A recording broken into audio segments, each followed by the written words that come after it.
Good evening and welcome to Breaking Views on NDTV. I am Ankit Tyagi. We are talking about the Congress conundrum in Rajasthan. Yesterday, ladies and gentlemen, the Congress party's infighting today has given it their biggest opponents, some sort of, they are rubbing their hands in glee, attacking the Congress party, and the opportunity has been presented by the Congress itself. That's going to be one of our talking points today, because the Prime Minister today jumped in to this just rub it in as far as the Congress is concerned in the Pilot versus Gehlot saga which is going on in the state of Rajasthan. Is the infighting sinking the Congress in the state of Rajasthan? We'll talk about that. Our face-off would be on this. And then we have a special guest lined up for you, Tejasvi Surya, a young BJP leader, on the rebel problem that the party is facing in the state of Karnataka and what, according to him, is the remedy and the solutions as far as the BJP is concerned. Can the party overcome this big hurdle in the only state they are in power in southern India? So he'll be joining us in just a short while from now as well. But let's start with the Congress party as it struggles in Rajasthan of the leadership still continues. Two of the biggest faces of the Congress party, Ashok Gehlot and Sachin Pilot, are at war path once again after the Congress, in fact, laid out a Lakshman Rekha for Sachin Pilot. Despite that, a defiant Pilot went ahead and started his one-day-long fast. Mr. Gehlot was quite on this as of now, but this has now presented a big challenge to the Congress leadership. The Congress leadership seems to be tilting towards Mr. Ashok Gehlot, but at this moment, ladies and gentlemen, Sachin Pilot is sitting quietly in the national capital. Ashok Gehlot so far saying that he has a razor-sharp focus on the development of Rajasthan going into this election year. But this did not stop the Prime Minister of the country to take a jibe, to mock Ashok Gehlot for the infighting or the problems that he's facing from within. The Prime Minister today was sharing the program. He was the chief of the program, flagging off the first Vande Bharat train to Rajasthan. He joined Ashok Gehlot virtually, but the Prime Minister hit out hard, using what is happening in the state of Rajasthan, even at this occasion. Listen in to what the Prime Minister said, mocking Mr. Gehlot.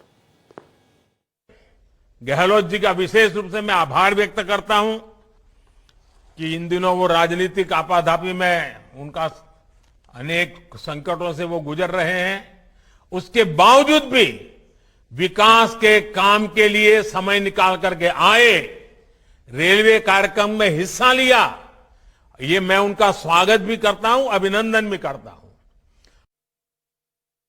Now, Mr. Gehlot was quick to hit back at the Prime Minister. He tweeted out a statement in which he largely said that railways growth has been credited to Manmohan Singh. He was talking about the previous governments as well. But the most important line in his attack, and let's just come to the last, in fact, of this graphic, which will tell you what Mr. Gehlot said. He said, today's speech is entirely aimed at the Lok Sabha polls, and people are seeing through this. So he was, that was his response to Prime Minister Narendra Modi taking a jibe at Mr. Gehlot. But the fact remains, ladies and gentlemen, all this has started because of the infighting within the Congress party.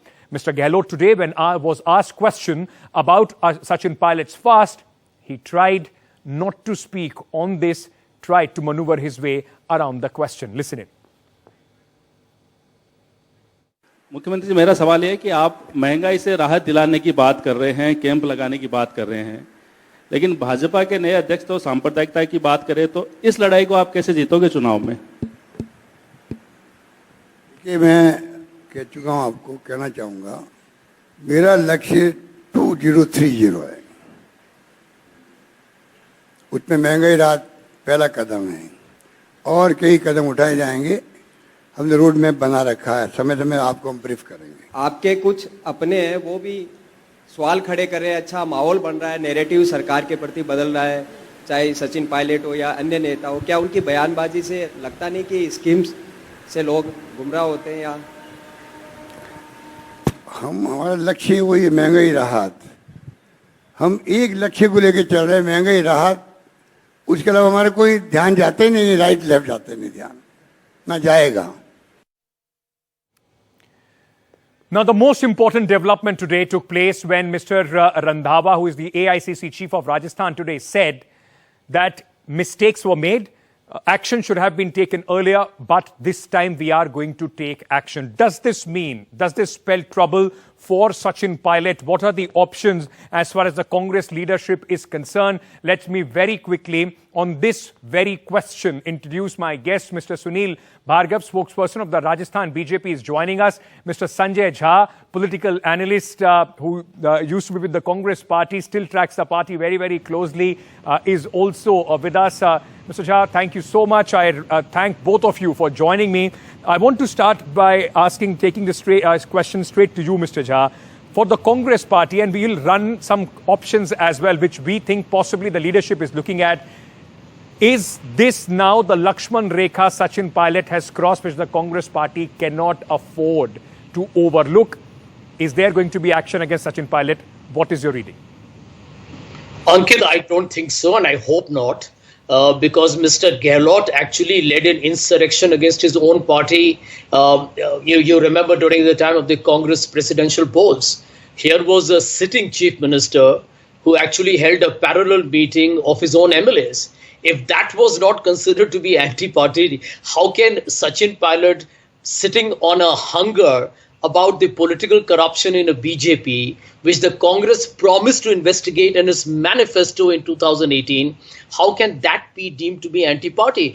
I think the leadership has to basically address 2 points. Number one is who is going to be your face of your campaign in 2023? Basically, who should be Congress's political asset going forward? I think the answer there is pretty straightforward.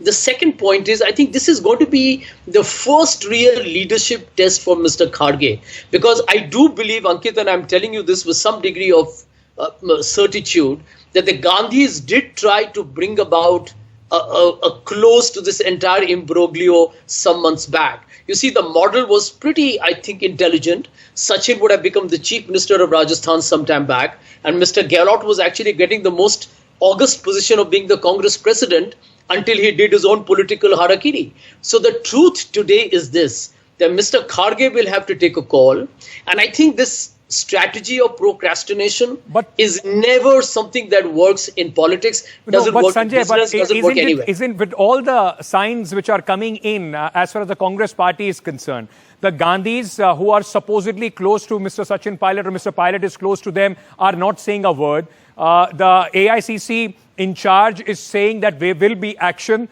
This is anti-party activity. He shouldn't have taken the route that he has taken. He's going to have a meeting with Mr. Kharge tomorrow. Despite what you say was insurrection by Mr. Gehlot, no action was taken against him. It seems that the Congress party's central leadership is siding or backing Mr. Gehlot at this moment over Mr. Pilot. Ankit, let me tell you this, that Sachin Pilot, to the best of my knowledge, has absolutely zero intention of leaving the party or joining the BJP, as some of his opponents will try and speculate or try and circulate.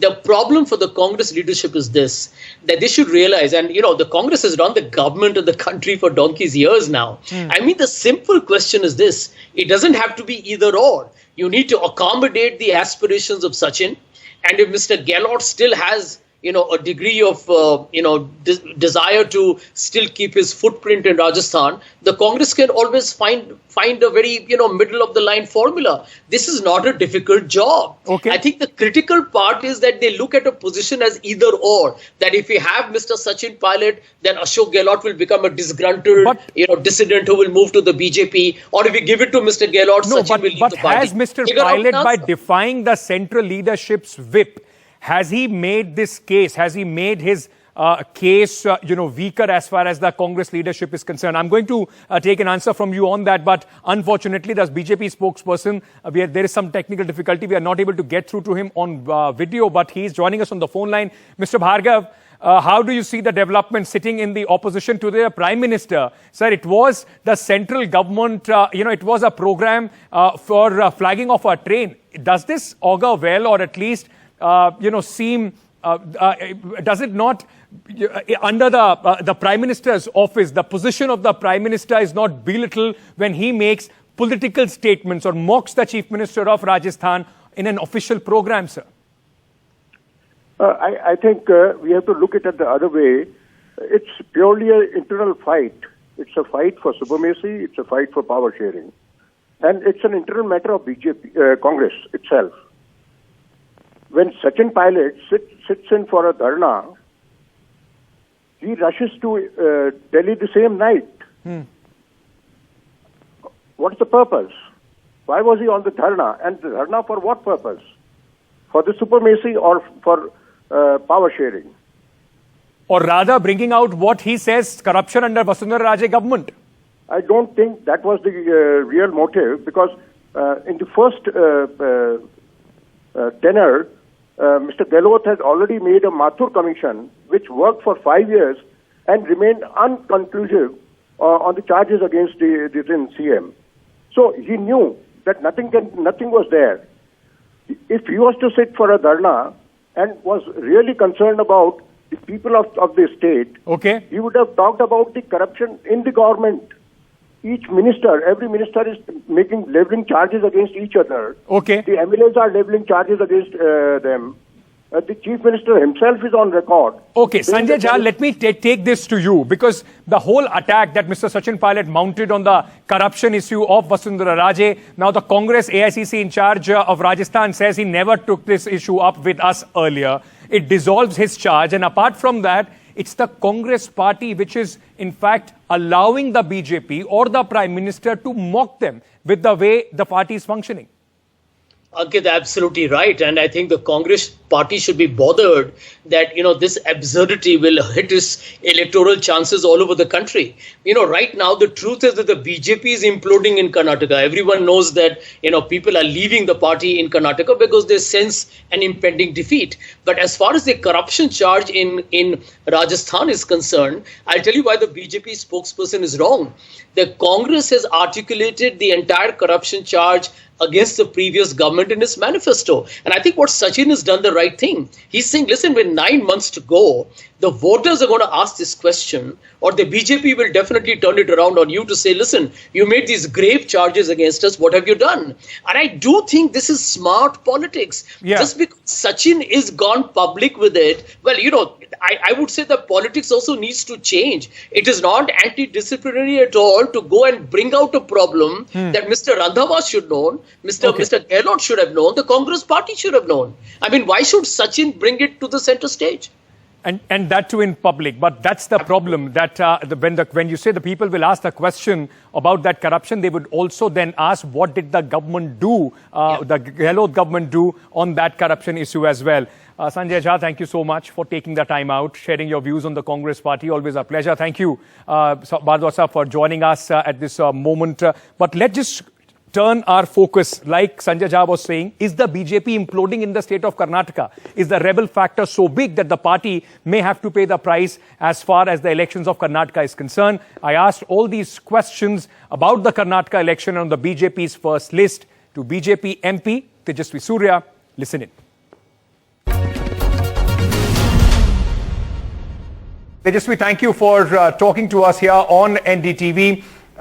If I may start, Tejasvi, by asking you, it's very uncharacteristic of the Bharatiya Janata Party to come out with the list of the candidates so close to the nomination. I mean, it was almost seen that other parties used to struggle with their list and the BJP would be the first off the mark. Is the rebellion fear something that delayed this list? Not at all. There is no fear of anything for the BJP, much less the fear of any rebellion for a party that is cadre-based, the party that values cadre discipline so much. As you know that the gazette of the election notification starts only on the 13th, that is tomorrow, and it's only thereafter that nomination process starts. So we are well in advance, and more than 189 candidates have been selected, and the very process of selecting these candidates is what is remarkable and which has also definitely been time consuming. For the parties like JDS and Congress, which are largely dynasty and family based, it is easy to decide who should be a candidate because most of the decisions happen in a kitchen cabinet.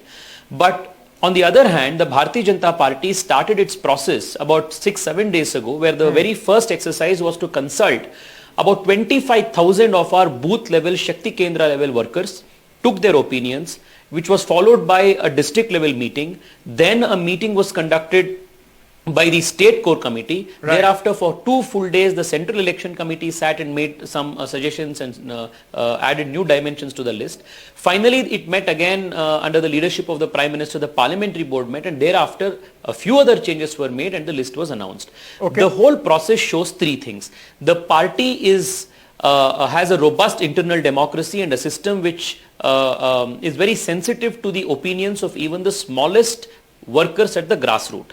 2, the process the party has undertaken has made space for new fresh faces where more than 52 youngsters have gotten a chance, young people, fresh faces have gotten a chance to come to politics. Right. Third, the list also is indicative of the social justice the party has done. If the internal democracy and as you said, the opinion of the grassroots worker is also very important in the BJP. Why was then Mr. Shettar forced to in fact come out in open, make statements? He said that I will fight election no matter what happens, even if I have to fight as an independent. Why did he have to come to Delhi? Isn't this a sign that not everybody was on board when this list was released? Well, contrary to that, the fact that a senior leader has access to put forth his opinions to the party's central leadership, the party central leadership being sensitive to his position, and the fact that many other senior leaders like B.S. Yediyurappa ji himself, Shri K.S. Ishwarappa, Haradi Srinivasa Shetty have voluntarily made space for creating new leadership in their respective constituencies. All of these indicates a strong, robust democratic process and internal democracy in the party. Okay. 52 of 189 candidates announced by the BJP are new faces, but the party in its first list of 189 candidates has included 5 sons or of sitting or former MLAs, 2 wives of BJP legislators. There are people from same family, those who have been given ticket as far as the BJP is concerned. I'm talking about the Jarkioli family and a few other examples. If you want, I can go through all those names. Then the party comes out and says that, you attack other political parties for dynastic rule or having family-oriented business. Isn't the BJP doing the same in Karnataka? Well, 2 things. First, the principle of one family, one ticket is upheld and is followed as much as is possible, and I would say in almost all the cases, one family, one rule. For example, take the case of Shikaripura. Yediyurappa ji retired from electoral politics. It's only thereafter that his son has got an opportunity. The same is the case with, say, Anand Singh. He has retired. He has taken a step back. Therefore, his son has come forward. Well, this whole rule of one family, one ticket is very religiously followed. The second aspect is that the party is not controlled by a single family. Right. Therefore, this is not a dynastic family, dynastic based party in that sense.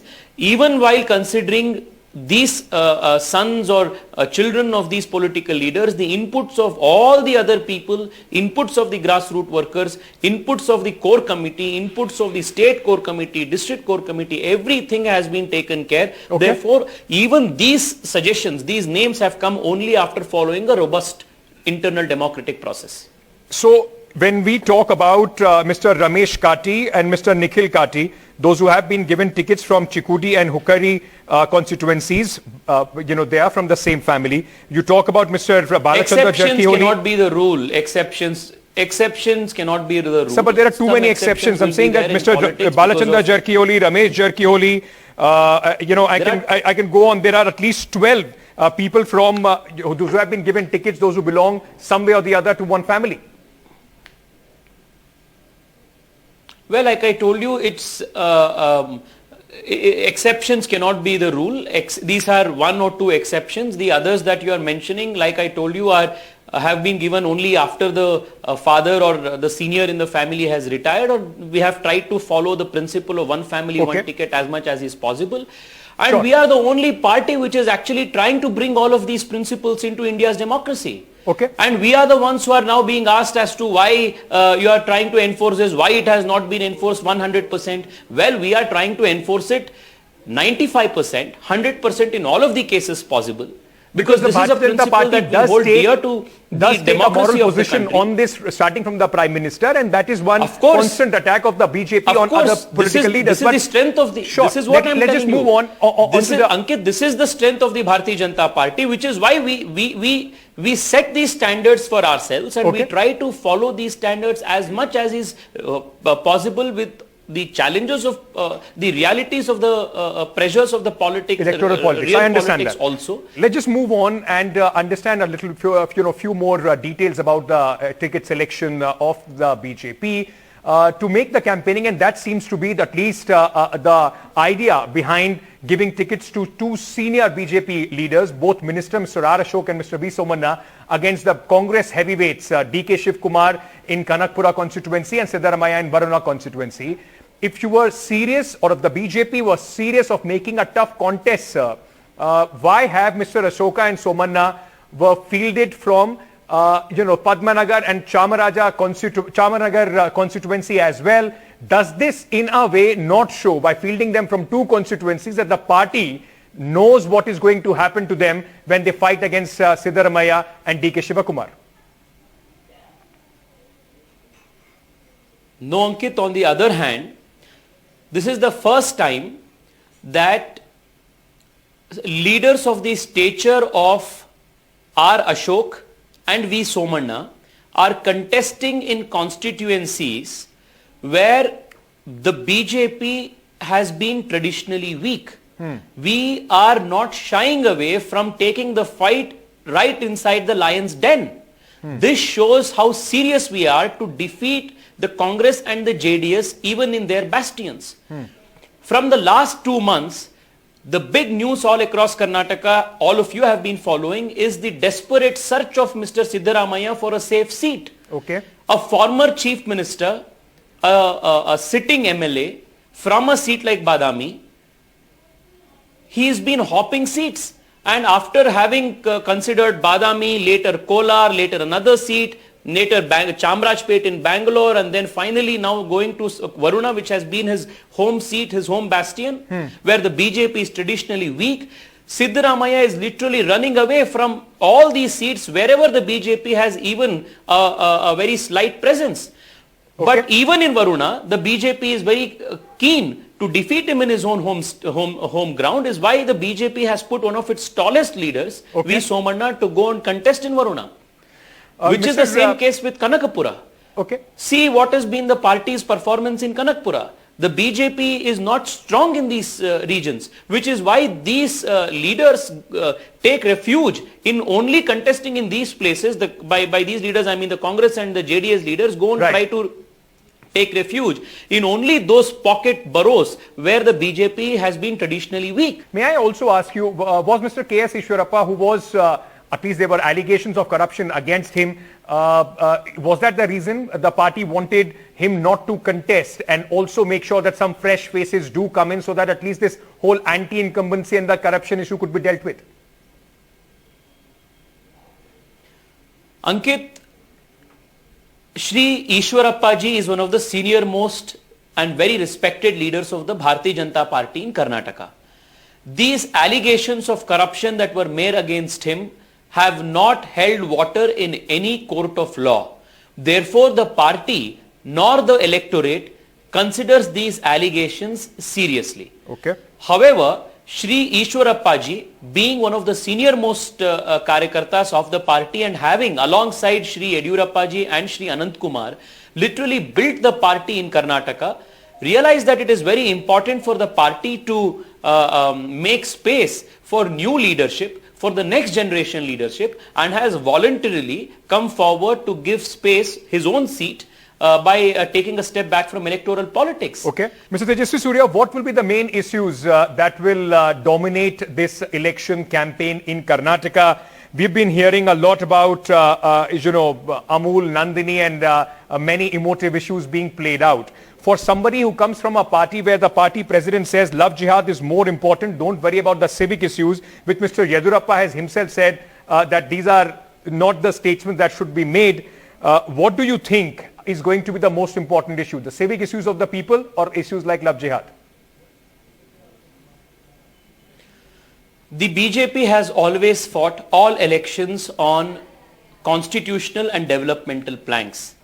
In the same way, this election in Karnataka is going to be fought on the good work, the developmental work the BJP has done in the state of Karnataka for the last 3.5 years.